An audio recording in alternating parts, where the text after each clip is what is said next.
بزرگ وقتی ما تعلیم میکنیم طفلک مهر رو پیدا میکنه، چون که طفل مقلده. طفل مقلده. و اگر نمی اهل خاندان همه نمازخوان نمیشید، هیچ وقت در این صف خفتن طفلک ها راست نمیستودن در این خنکی. هیچ وقت راست نمیستودن در این خنکی، در اینجا بالای خنکی. دیدن که همه کلانا که نمازخوان هستن گفتن به این کاری درست همینه که بزرگا این کار کردیسیان، به منم در برشان راست میستم. آمده اینم راست میستم. طفلک نظر میکنه که مادرش همیشه رقص کنه، میبینی که برقص میگذاره. پدرش همیشه بگیم نازکش و سیگارتکش و بگیم مینوش باشه، میبینی که هیچی نداره. یک پیاله چای میگیرم تو دم میکشه نیم کالا و خچه مست میکنه میروم. میگه من مستم. یا اینکه یک خنده، یک قاشق، یک چیز میگه در پرید دهنش میمونه، میگه من سیگارت میکشم. وای الکی میبره کلانو میره کرد، میگه که بزرگ کاریسه این کاری درست، کاری صحیح همینه، به من همین راه میگیره میروه. لیکن دید که پدر مادر نماز میخوانند، پدر مادر قرآن میخوانند، پدر مادر ذکر خدا میکنن، طاعت خدا میکنن، به میگه این راهی درست، این راهی درست. الله ذوالجلال والاکرام این نعمت ها را برای ما داد و تهدید کرد که ثم لتسألن یومئذ عن النعیم. ما و شما میگه شما فرزند همین خیلی نبگذارین، بلکه چی اونا را تربیت بکنین، اونا را تربیت کنین. تربیت در گردن ما واجبه. باید که با خداوند شناس کنیم، باید که اونا را شناس کنیم که خدا را و پیغمبر را دوست بدارن، قرآن را دوست بدارن. همیشه ببینید طفلکایی که حاضر این کلانترها وقتی قرائت میکنن و در این خاندان شما باید که کار شده باشه چندین بارا دیده باشین.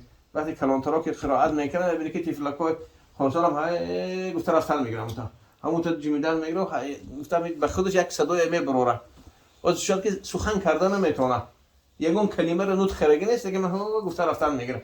یعنی که به حرکتش به همون قرآنه، الکی میدونه که کاری درست همینه، کاری صحیح همینه، همون رو میقبل.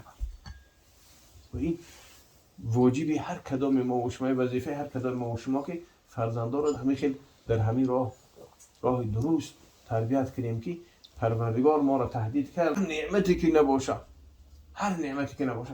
و بزرگان همین را گفتن که پسر از همون نعمت هایی که خداوند تهدید کرد از همون نعمت هاست. لیکن ما باید چگونه که امروز ما دعوا میکنیم که پدر بالای فرزند چه مقدار حقها داره، مادر چه مقدار حقها داره، حقوق پدر مادر در همه جا گفته میشه، در همه جا گفته میشه. البته حق مادر زیادتر گفته میشه. پدرم مسکین بیچاره بسیار در مجلسان درباره پدر صحبت ها بسیار کم هستند، لیکن درباره مادر زیاد. و حق دارن، همه میدونن چگونه که پدر مادر حق دارن، فرزند نیز بالای پدر مادر حق داره. بالای پدر بسیار بسیار حقی کلان داره. یکی از حقوق، اولین حق فرزند بالای پدر همینه که پدر براش مادری مؤمنه، مادری صالحه براش اختیار کنه، مادری صالحه را مؤمنه را براش اختیار کنه. چون که این مادر اولین مدرسه انسانه، مادر اولین مدرسه انسانه. هر چی که تعلیم گرفت در اول از این مادر تعلیم میگیره فرزند. به این خاطر مادر باید مادری پاک باشه، مادری عفیفه باشه، پاک دامن باشه. ببینید یک قصه مشهوری هست که زمان فرعون در مصر، میگه در قصر فرعون، قصه مشهور، میگه در زمان فرعون در قصر فرعون یک مادر مؤمنه بود. به یک قولی که 3 فرزند داشت، به قول دیگر 5 فرزند داشت. قول راجح‌تر هم میگن 5 فرزند داشت. همین مادر وظیفش در قصر فرعون دخترای فرعون به اصطلاح امروزه بگیم اصطلاح سوریمنی که پریچاسکا میکرد و کسمتیکا میکرد، او رو مارشیتا میگن. همین کارش فقط همین بود. همین دخترای فرعون زیبا میکرد، رنگ و بار میکرد، فسان میکرد، اونا را سرخه و سفیده میگیم و یا که بگیم کسمتیکا میگیم به اصطلاح امروزه همیشه. روز سری دختر فرعون شانه داده است بود، شانه میزد او رو پرچاز که میکرد که همین شانه از دستش غلطید. وقتی غلطید بسم الله گفت شانه رو برداشت. بسم الله بسم الله گفت شانه رو برداشت. دختر فرعون گفت تو بسم الله میگی؟ کلمه عجیب کلمه، یعنی که اله گفته تو پدری مرا فرعون در نظر داری؟ یعنی که به نام فرعون تو شانه رو برداشتی؟ گفت نه، پدری تو گفت فرعون گفت اله شده نمیتونه، او دعوای الهی داره، او دعوا، لیکن من او را قبول ندارم الهی او را. من او الهی را در نظر دارم که وی خالق تمام این کونه. اون اله من، اله تو، اله فرعون، اله تمام کونه، آفریدگار من و تو و تمام این کونه. من پدری تو را در نظر ندارم. دخترم دیگر به اصطلاح تاجیکیش بگیم نریزانده و نچکانده دوان خبر به پدر برد.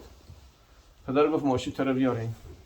وقتی آوردن گفت این ماشین امروز نزد دختری من تو بسم الله گفتی، یعنی که الهی تو من اصلا منو در داشته میخیل نیست؟ گفت نه، تو اله شده نمیتونی. گفت تو اله شده نمیتونی.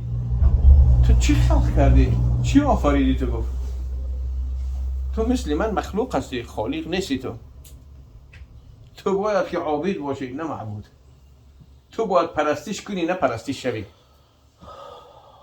فرعون گفت این قصر من، این نعمتی در قصد من، گفت این مست کرده، ای از خود رفته. این برای گفت همراه فرزنداش 3 شبانه روز زندان کنین، گرسنه و تشنه مانین، کنی بینم کدام اله قبول داره، کدام اله قبول داره.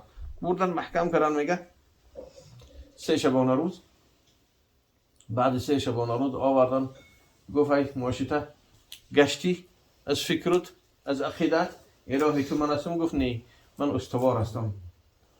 همون قولی که بود همون قوله، من استوار هستم، من نگشتم.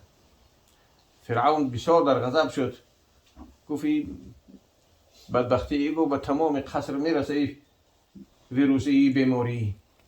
ایره گفت من باید چنان جزای بتیم که برای دیگران درس شود، تعلیم شود. امر کرد، یرحمکم الله، امر کرد، میگه در میدان، میگه دیگی کلان مصری را آوردن بالای دیگدان گذاشتن، میگه پر از روغن کردن به امر فرعون. گفت آتش بزنین. آتش میسوخت، روغن تسبید آمد، جزاز کردن، میگریفت میتسبید، روغن تسبید و آمد، روغن دیگ پر از همون روغن مردم جمع کرد در میدان. دیگ پر از همون روغن مردم جمع کرد در میدان. در نزد مردم ماشیته همراه 5 فرزندش آورد. وقتی آورد گفت ای ماشیته ای دینت بگرد، ای قولت بگرد. گفت نمیگردم، من در هم قول خودم استوارم. فرزند کلانیش هم خیلی گرفتن، میگه بردن گفتن نگردی حاضر میره ما قتل میکنیم. گفت خود من و تمام فرزندام فدای الله. فرزند کلان بردن میخه زنده داخل دیگ روغن تسبان. وقتی پرت افتن، فرزند در پیش چشم مادر میپخت و میسوخت در روغن، زنده به زنده در دیگ روغن جوش همین خیلی سوخت. پوست و گوشت همه خاکستر شد، ریخت، استخوان فقط ماند، استخوان ها سوخت. ماشیته همین خیلی ثابته بود، در قولش استادگری میکرد، استوار بود، به خاطر شکست دادن فرعون بود، نمیگشت از قولش. دوم پسرش بردن فرزنده، سوم بردن، چهارم بردن، همه را پرتوفتن، همه ماشیته یگون ذره دیگرگون نشید. پنجمش میگه طفل شیرخواره بود در آغوش مادر، پستان مادر میمکید. آمدن از دستش کندن و بردن، گفتن از دینت بگرد، از قولت بگرد. گفت نمیگردم، همونه. بردن داخل دیگ پرتافتن، مردم همه تماشا دارن در حیرت که ایره بین که ای چی دینه که، ای چی الهه که به خاطر او از بحر 5 تا فرزند گذشته، ای چی گپه. وقتی که پرتافتن در دیگ، طفلک همون شیرخواره وقتی در دیگ جوشید و پخت، وقتی سوخت گوشت و پوست که میریخت، صداش بلند برآمد. بعد از پختن و سوختن صدا بلند برآمد، گفت یا امه انک علی الحق. مادر جان، راه درست، راه حق تو گرفتگی هستی، از دینت نگرد.